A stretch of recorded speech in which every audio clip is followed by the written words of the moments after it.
It's been a fun year for sorghum in Oklahoma, and Josh, let's go through real quickly what producers should be doing in their sorghum fields right now. Well, we're looking at sorghum across the state, right, and some of it looks real good. Right.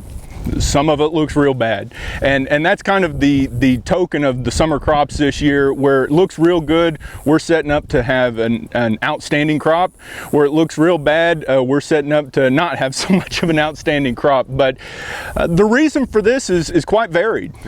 We had those conditions, those environmental conditions. They were wet soils, and unlike some of our other crops, when sorghum goes underwater, when it's real wet, it doesn't really like that, and it kind of doesn't grow and it doesn't get off real well. And that's one of the caveats of sorghum, is that it actually needs to grow and get off to a really good start to produce a crop. However, where conditions were good, we're looking real good. The heads are just producing quite large heads, if you will, a lot of grain, full of it. We just got to finish out the year. So we're in the fourth quarter of the sorghum crop this year. Is there anything producers need to be looking at in their fields? And we're not even in the fourth quarter. We're in the 2-minute fraction of it. We need to finish it out. We need to go down and get that touchdown drive. And essentially what we're looking for is guys that still have sorghum in the field. They still need to be watching for the sugarcane aphids. That has been something we've talked about more in Oklahoma this year than we have in the last couple years. It's spread. It's up here in this northern tier, this northern couple tiers of Oklahoma up into Kansas. So even our neighbors to the north need to make sure they're on the lookout for it. And when you're going out, a lot of guys this year are wanting to go out and terminate the crop, right, because we're getting a lot of those aphids, and we want to make sure to shut down that crop. That way we can get the combines in the field and get it in the bin, because that's really the only safe time for sorghum, is when it's sitting in the bin. Once the sorghum's harvested, what's a crop that could come in after sorghum? Well, we have a couple options. You know, growers essentially could go in with canola. Right. The margin for error there is really thin. Right. You're talking about a very quick turnaround. So if you had really early planted sorghum, you've had it out of the ground, you've had the chance to work the ground a little bit, or if you're going into no-till, you've kind of let things settle a little bit, you have that option. Your other option for a crop perspective is to go into wheat.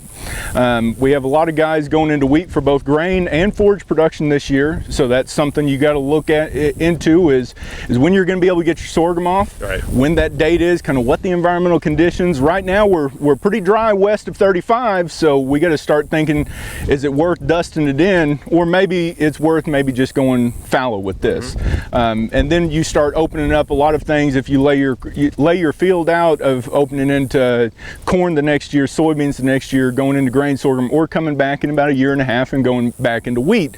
Those are all options. What I tell guys is I like producers to get into a system, mm-hmm, and then stick with that system, because the benefits that you get from that traditional cropping system, right, to where you have a legume in there, winter crop and a summer crop, and just rotate it in there, are much better than chasing commodity prices. So what I would suggest is stick with your system you've had.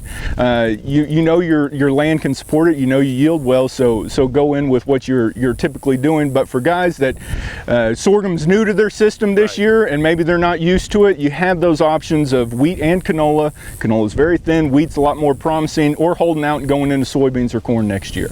And you kind of alluded to it there. Cropping systems are important, but how far out should a producer look as far as, planning one out? Can you look 30 years? Right, yeah. Because that's essentially what you have to start doing is looking into the future. Commodity prices are going to change, and things can be substituted out here and there, but one thing that a grower doesn't want to do is just start chasing. Right.